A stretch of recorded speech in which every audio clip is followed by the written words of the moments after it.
Bonjour Monsieur Cissé. Alors, vous êtes aujourd'hui à Dakar dans le cadre du festival Dakar Court. Comment appréciez-vous l'organisation de manière générale?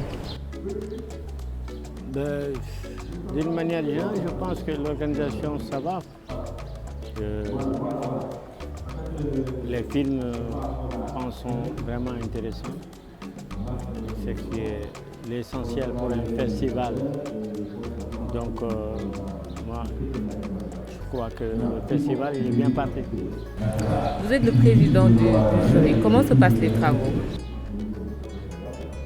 À cette question-là, je vous répondrai demain. Mais déjà, Déjà, on m'a dit de ne pas parler. Je suis le président, donc pour le jury, je pense qu'il n'y a rien à dire. mais comment se passent les travaux, vos échanges? Ah non, mais on a regardé les films, vous étiez là. Non, vous n'avez pas vu les films avec nous Non. hier soir? Ah ça c'est dommage. Hein? Il y avait des films.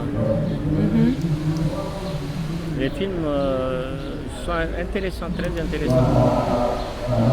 C'est tout ce que je peux vous dire. Ok. Alors, en tant que doyen, comment appréciez-vous la production des jeunes réalisateurs? Ben, ce que j'ai vu là, je pense que ça va. Les jeunes ils se débrouillent, mais peuvent toujours faire mieux. C'est ce que je pense, hein. Ils peuvent toujours faire mieux. Dans quel sens? Dans le sens de la création. En fait, c'est plus enrichir les textes ou les techniques utilisées? Non, mais quand je dis création, c'est la mise en scène, c'est tout. C'est l'ensemble. On n'est jamais, dans le cinéma, on n'est jamais top, quoi. Un réalisateur comme Feu Idrissa Ouedraogo avait tendance à déplorer le manque de culture cinématographique de la nouvelle génération de cinéastes qui ne connaissaient pas la cinématographie de leur propre pays d'origine, que ça soit ou de leur zone dans l'Afrique. Est-ce que vous partagez cette opinion? Non, mais Idrissa, ce qu'il a dit, c'est vrai. C'est-à-dire que quand il n'y a pas de structure, il n'y a pas de structure. Ça, c'est une réalité. Et les jeunes, c'est vrai que les jeunes maliens ne connaissent pas mes films, comme les jeunes sénégalais ne connaissent pas les films de Sembène, ni de Djibril Mambéty, ni de Johnson Traoré. Ça, c'est un vide qu'il faut trouver la solution. C'est pour ça qu'il parle de structure. S'il y avait une structure, c'est vrai que cette génération allait s'alimenter avec ces films pour pouvoir attaquer, si vous voulez, ce monde moderne. Alors, mais aujourd'hui, Oui. à votre avis, qu'est-ce qui fait que ces jeunes-là, aujourd'hui, n'arrivent pas à, ou ne s'intéressent pas à ces films-là, qui ont déjà été... Non, c'est pas que les jeunes ne s'intéressent pas, c'est parce qu'il n'y a pas de structure qui puisse leur permettre de voir. Ici, vous n'avez pas de cinémathèque. Donc, vous allez au ministère de la Culture pour demander à voir un film de Sembène, on vous renvoyera peut-être à l'Institut français ou ailleurs, sauf... il n'y a aucune institution sénégalaise qui puisse permettre aux jeunes de voir les films sénégalais. Alors n'en parlons pas des autres films africains. Et ça, c'est un vrai vide et c'est grave, il faut l'accomplir. Mais ce qui est sûr chez vous, c'est qu'au moins l'État commence à s'intéresser.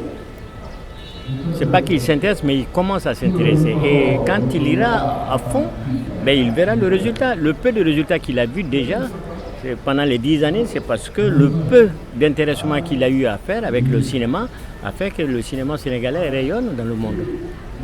Donc il faut donner cette chance à cette génération aussi, nouvelle génération, de connaître ce qui avait été fait avant eux. Mais aujourd'hui, au Sénégal, vous dites que l'État commence à s'intéresser au cinéma. Qu'en est-il au Mali? Au Mali, n'en parlons pas parce que là, anecdote, on nous a promis depuis 3 ans qu'on va donner 3 milliards au cinéma. On n'a jamais vu, on ne le verra jamais. Mais vous, qu'est-ce qui vous fait dire que les cinéastes maliens ne recevront jamais ces 3 milliards? Ben écoute, le chef de l'État, Ibrahim Boubacar Keïta, avait promis depuis 2017. Et à chaque fois, ça a été des réunions, mais rien n'est tombé. Et bien, finalement, je me suis dit, il y avait le ministère des Finances qui posait toujours des problèmes, des vétos, et jusqu'aux événements de coup d'État. Alors je ne vois pas comment on peut poser ce problème-là maintenant avec l'équipe de la transition. Donc je ne vois pas venir pour le moment. Ça viendra pour ceux qui vont adhérer à la culture. Et malheureusement, on n'a pas eu encore un État qui adhèrent dans la culture, malgré qu'ils se vantent avec la culture malienne, mais ils ne font rien pour que la culture malienne puisse reprendre sa place. Voilà. C'est pas méchant, hein, mais c'est notre vie, et donc on le dit. J'ai pété d'ailleurs une fois parce que j'ai dit, tant qu'on ne changera pas, rien, tout le temps il n'y aura que des coups d'État au Mali. Tant que la culture n'aura pas sa place au Mali, le Mali ne sera jamais construit. Mais vu d'ici, on a l'impression que la culture, quand même, au Mali, on accorde une grande importance. Oh là là. Quand il s'agit de grands événements, Oh là là là de là la là. plastique ou C'est même tout. de la musique. Ça, c'est des poudres. De la poudre. Ça, c'est la poudre aussi. C'est dommage. Le jour où on aura des politiques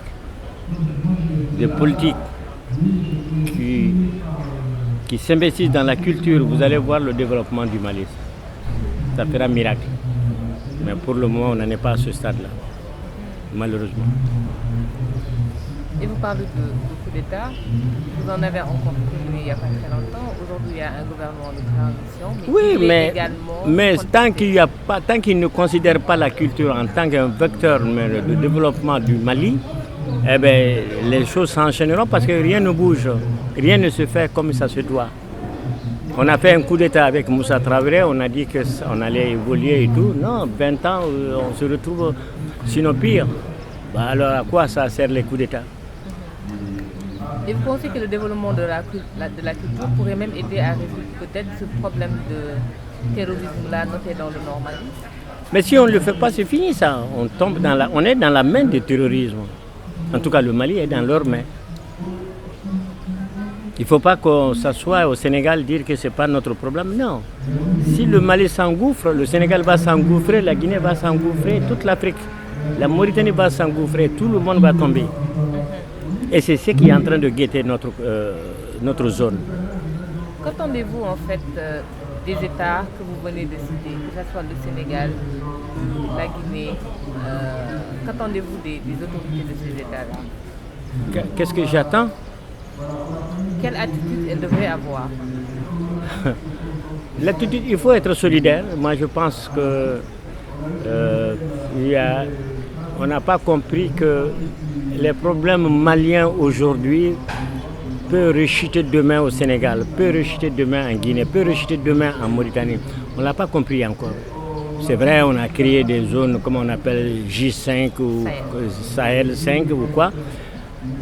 Mais politiquement, il n'y a pas cette conviction. Chacun est dans son état et puis c'est terminé. Et c'est dommage. Nous pouvons nous donner la main pour pouvoir sauver nos pays. Mais on n'a pas ce sens-là encore. Et c'est dommage. Alors, on va parler de votre cinéma. La femme est très présente dans vos productions. Moi, j'ai envie de vous demander, vous filmez beaucoup la condition féminine. Moi, j'ai envie de vous demander de Figné à Mondier. Qu'est-ce qui a changé dans la condition des Africaines? De Figné à Migné. Oui. Qu'est-ce qui a changé? Dans la condition des femmes en Afrique. Si vous me posez la question dans la condition des femmes au Mali, je pourrais peut-être un peu répondre, mais malheureusement, je ne vois pas de grands changements. Malheureusement. Parce que ma vision des choses, c'était que les femmes auront leur place comme il le faut, mais à chaque fois, c'est teinté. C'est-à-dire que c'est de la poudre. On dit le nombre d'hommes, le nombre de femmes. Mais en réalité, même si le nombre est pareil, les conditions ne sont pas pareilles. Et donc, le jeu reste la même. Et bon, Je ne suis pas trop féministe, mais j'avoue qu'on a beaucoup à faire pour que les femmes puissent avoir, pas leur indépendance, mais leurs droits. Et ça aussi, tant qu'ils n'auront pas leurs droits, le développement est toujours ralenti. On avance et puis on redescend. Mais cette idée-là, vous la défendez au-delà de l'Afrique, parce que vous dites que même dans les pays développés où on se targue d'avoir bien avancé, il y a quand même, en fait, le chemin qui reste à faire. Mais il n'y a pas de pays développés où les problèmes de femmes est résolu. Ça n'existe pas. Aux États-Unis, on n'en parle pas. Les femmes, c'est des esclaves aux États-Unis. Ça fait mal de le dire, mais c'est une réalité, parce que c'est une force terrible. Et regardez le rapport de leur président avec sa femme. Tout est comme ça. Il faut vivre là-bas pour le comprendre. Ce n'est pas seulement en Afrique, parce qu'il y a la polygamie déclarée ici. Cette forme de polygamie qu'ils appellent deuxième bureau, troisième bureau est une réalité dans chaque pays. Les pays les plus développés, si vous voulez. On cite quelqu'un, c'est ça, en Russie ou partout. Donc le problème humain, il est posé et la solution n'est pas trouvée. Et je ne comprends même pas pourquoi les Nations Unies n'en parlent pas assez. N'en parlent pas assez, il n'y a pas d'engagement fort pour ça. Alors vous allez me dire, parce que tous les responsables des Nations Unies, c'est des hommes. Mais non, il faut trouver la solution. Est-ce que les gens n'en parlent pas parce qu'il y a cette hypocrisie-là qu'on note? Il y a deux. Il y a cette hypocrisie qu'on note peut-être un peu partout et pour diverses choses. Eh oui, mais il faut qu'on arrête. Il faut qu'on arrête. Dans une de vos interviews, vous dites il faut qu'un film tende à l'universalité. Je ne fais pas qu'un film tende vers l'universalité. Je ne fais pas de films pour les Africains, je fais des films pour tous les cinéphiles. Alors, est-ce à dire qu'il n'y a pas de cinéma africain? Mais non, mais il faut comprendre ce qui est dit. Ce que j'ai dit, il faut le comprendre. Et il est dit dans quelles conditions, dans quel contexte. Vous avez dit quand on vous a invité au Canada, dans un festival, quelqu'un parlait d'universalité en fait, dans votre manière. Non, quand tu parles d'universalité, c'est quoi? C'est les rapports, on a les mêmes émotions. Moi, j'ai commencé à voir des films, je ne parlais pas français, je ne parlais pas anglais, je ne parle pas espagnol. C'est les images qui me comment on appelle ça encore? Qui me pénétraient, qui me disaient tout. Les mimiques, les gestes, c'est l'émotion, c'est ça l'universalité du cinéma. Et c'est de ça que je parle. Parce que le cinéma, pour moi, elle n'a pas de couleur. Mais quand je dis le cinéma africain, c'est-à-dire que chaque pays doit représenter sa couleur, sa culture. C'est ça qui fait l'universalité, c'est ces ajouts de différentes cultures qui fait la richesse du cinéma. C'est dans ce cadre-là, dans ce contexte que j'ai dit ce que vous venez de répéter. Et je le maintiens. Tant qu'on ne rentrera pas dans ce créneau, on s'enferme pour rien. Il ne faut pas s'enfermer. C'est parce que c'est la politique de l'autre. Nous piéger. Donc ça suffit là. De l'indépendance à maintenant, on a toujours cherché à nous piéger. Il faut arriver à sortir de ça. Quand ils rigolent avec vous, rigole avec eux. C'est l'intelligence qui fait le reste. Mais quand vous êtes là tout le temps, eux, ils rigolent, ils font le truc et toi, tu es là. Mais ils vont te faire descendre totalement et puis c'est terminé. Moi, c'est comme ça que je sens les choses. Hein. C'est pour ça que je ne fais pas de guerre directe, non. Il faut être, excuse-moi, il faut être plus intelligent que celui qui veut te tuer. Sinon, il t'abattra.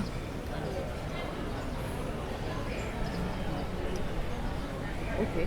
Et en fait, ce dont vous parlez là, cache peut-être un engagement politique, social.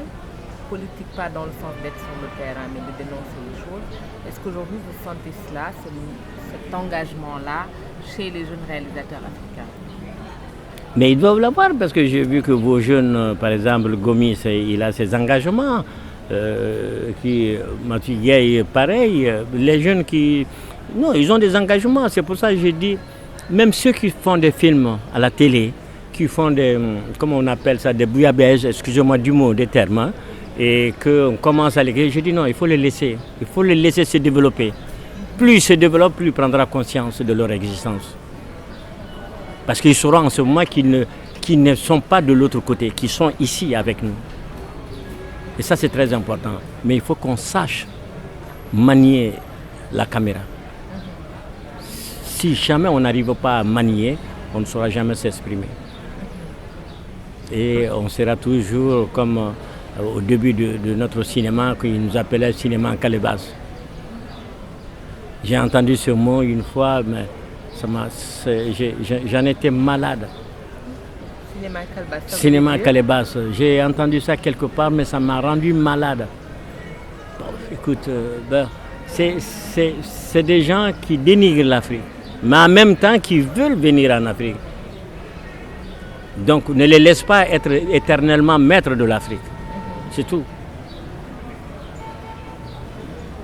Alors vous étiez un fidèle ami, on va le dire comme ça. Comment? Vous étiez un fidèle ami de Sembène Ousmane, oui. On va le dire comme ça. Oui. Aujourd'hui, être à Dakar sans Sembène. Non, mais moi, sans Sembène, c'est difficile, c'est dur. Moi, je suis venu, j'ai été rendre visite, sa mémoire est là. Et je pense justement que on doit tout faire pour maintenir ces mémoires parce qu'il y a des hommes qui se sont battus, qui ont donné le chemin à voir. Et Dieu vous a donné cette chance-là, vous avez des têtes ici. Et ça, je crois qu'on voit déjà avec la nouvelle génération qui monte. Et ça, c'est très encourageant. On aurait souhaité qu'il soit là, mais comme on n'est pas éternel, donc on fait avec. Et il faut qu'on accepte et puis qu'on reconnaisse tout simplement ceux qui ont bâti, ceux qui ont travaillé, qu'on ne dit pas oh non, c'est un autre siècle, ça c'est un autre temps, ça suffit. Non. Il voulait dire quelque chose et ça concerne le siècle qui va venir. Et si on ne sait pas analyser, c'est dommage. Vous lui avez rendu hommage dans un film. Oui. Vous teniez pourquoi? Mais écoutez, j'ai rendu hommage à Sembène Ousmane. J'étais très déçu quand je suis venu montrer ce film-là au Sénégal ici. D'abord, je voulais voir que le président Macky Sall voie ce film. On a tout fait pour qu'il ne le voie pas. Je voulais que le ministre de la Culture le voie. Rien à faire. Le directeur du service de cinéma qui a vu le film, je dis, mais vous achetez ça et vous le mettez dans les archives pour que les enfants puissent le voir. Jamais. Ça m'a blessé. Ça m'a blessé parce que nous avons appris quelque chose avec Sembène, c'est qu'on n'est pas sénégalais, on n'est pas malien, on est africain. Et quand on m'enlève ça, ça me fait mal. Et j'avoue, ça me fait mal. Et j'aurais souhaité que ce coup de documentaire, que le peuple sénégalais puisse le voir. Qu'une chaîne de télévision au moins manifeste le geste, même si c'est symbolique, de le prendre et de le projeter pour le public sénégalais. Mais rien à faire. Et ça me gêne parce que nous, on a cette formation, cette éducation d'africanité. Et ça, c'était le bonheur que nous vivons. Alors, quand tu viens, tu fais un film, on dit « Oh, c'est un Malien qui l'a fait, c'est pas la peine ». C'est blessant. Et de la part du Sénégal, je ne m'attendais pas à ça. Et j'espère que ce message passera. J'espère qu'il ne sera pas censuré. Non, du tout. Non. Du tout. Même pas parce qu'au Mali, ça se censure. Au Mali, ça se censure. Alors là, si ça se censure. Bon.